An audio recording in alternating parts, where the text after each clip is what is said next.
gang, what's up? Welcome back here to another edition of Intuitive Angling, and really appreciate you guys making some time to check today's video out.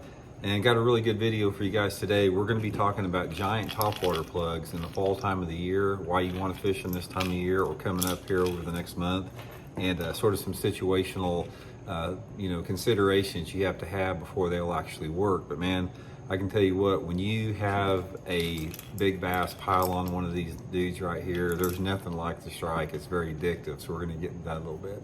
You know, guys, before we get started, just a couple quick reminders. I just wanted to invite everybody out there to check out my new YouTube channel. You guys know a couple days ago I launched my new channel called Advanced Bass Fishing with Randy Blockett, and this is a expert level YouTube channel, sort of like a master's level for advanced anglers with advanced fishing skills. And if you guys are interested in helping get that channel off the ground, I'll put the channel link in the description of this video, and much appreciate if you guys could subscribe to it. And I got the first video up already on a jerkbait seminar, so much appreciated there. Okay guys, what I want to talk about here is the walking topwaters, the Megabass Mega Dog and the Mega Dog X. Now, to give you guys a size comparison, this is the giant Dog X, which is what used to be considered big, next to the Mega Dog. You can see it's like there's just no comparison about it. This is truly a giant topwater, and even the newer Mega Dog X, which just came out recently, both of these are big topwater baits.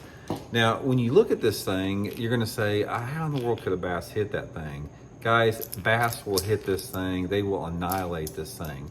To be honest with you, I'm going to talk about both of these things. I've got more experience, or actually more success, with the Mega Dog X than the giant Mega Dog.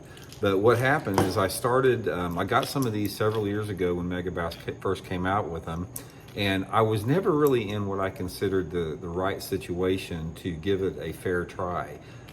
So fished it around a little bit, and I caught some spotted bass on it, like 2 and 3 pound spotted bass. I didn't catch any really big ones until I figured out exactly what to look for.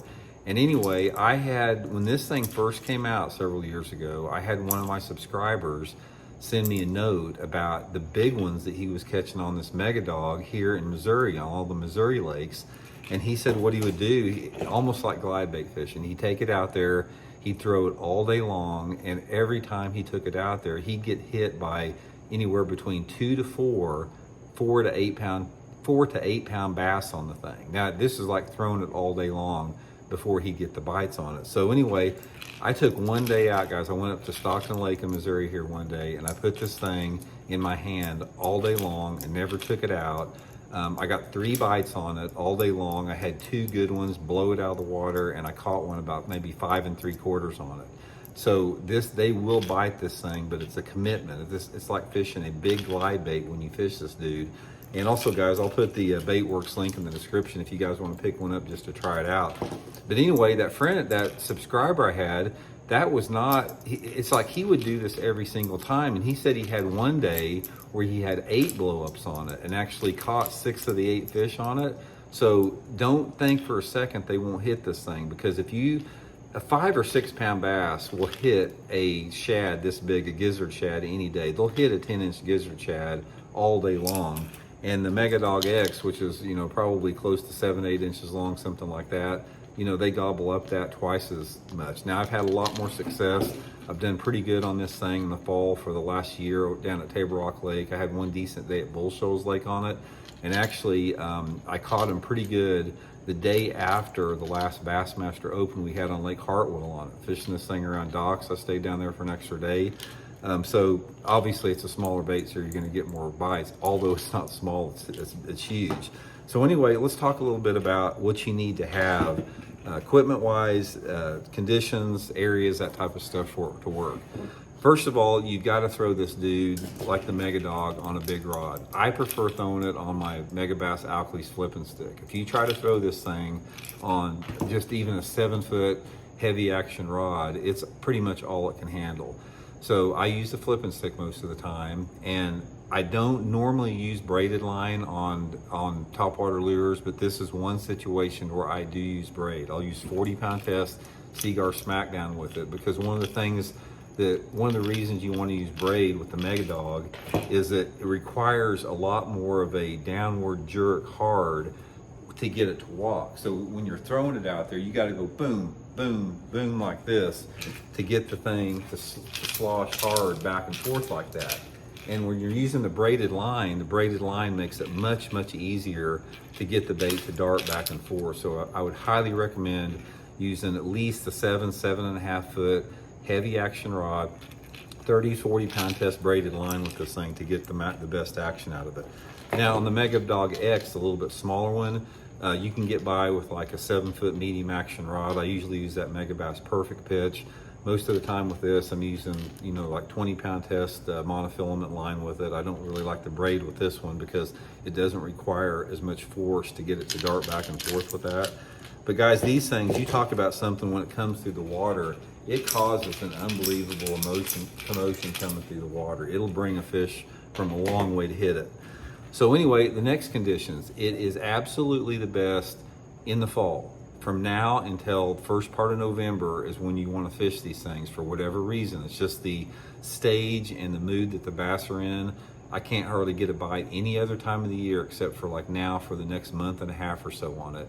And you got to have a couple combinations. Number one, you got to have clear water. You got to have water visibilities, I think, at least around a minimum of 3.5 feet. I prefer like 4 to 6 foot clarity. So it's a clear water technique with it. You have to have a lake that has some fairly large herring or gizzard shad population. This resembles a gizzard shad. It doesn't resemble a threadfin shad. So if you've got a lake that's got a decent gizzard shad population in it, it's going to be good. And the next thing, guys, is you have to have a low light day.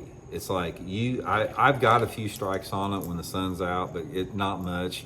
You got to have one of those days where visibility is minimum, because this bait is so big that you got to have that low light visibility so they don't get a good look at it or think about it too much. So the best conditions are those days out there where you have like a light rain and maybe a 5 to 10 mile an hour wind, 4 to 6 foot water visibility, and you have got to stay, guys, in areas that have close access to deep water or fishing it over deep water. A bait like this, a big topwater like this, you're not going to draw many fish horizontally out of shallower water. You got to get these fish to commit out of deeper water to come up on it. So the best success I've had on this thing, guys, is either fishing it off the end of deep boat docks, like Table Rock Lake's got a lot of deep docks that are in 30 foot of water, fishing it out the end of those, off the end of those deep boat docks, because those fish will suspend around the cables and they'll come up off those cables to hit it. Or main lake points and bluffs. You know, I can make a long cast parallel down to some steep bluffs, especially if it's got some submerged or standing timber on it, getting out on just any type of point and fan casting anywhere between 10 to 30 foot of water with it. But anyway, guys, it's sort of, if you guys are like glide baits and you like big swim baits, this is going to be right up your alley. It's a big fish bait. It will get you a big bite, and it'll also wear you out throwing it all day long. So it's sort of like a trade-off there. But anyway, guys, just pick you one up, man. Baitworks link in the description. Good to have in your box. You never know when you get a decent limit in the boat, you want to go out and try to catch a big one. You know, this is the one to throw on it. So hope it helps out. See you guys.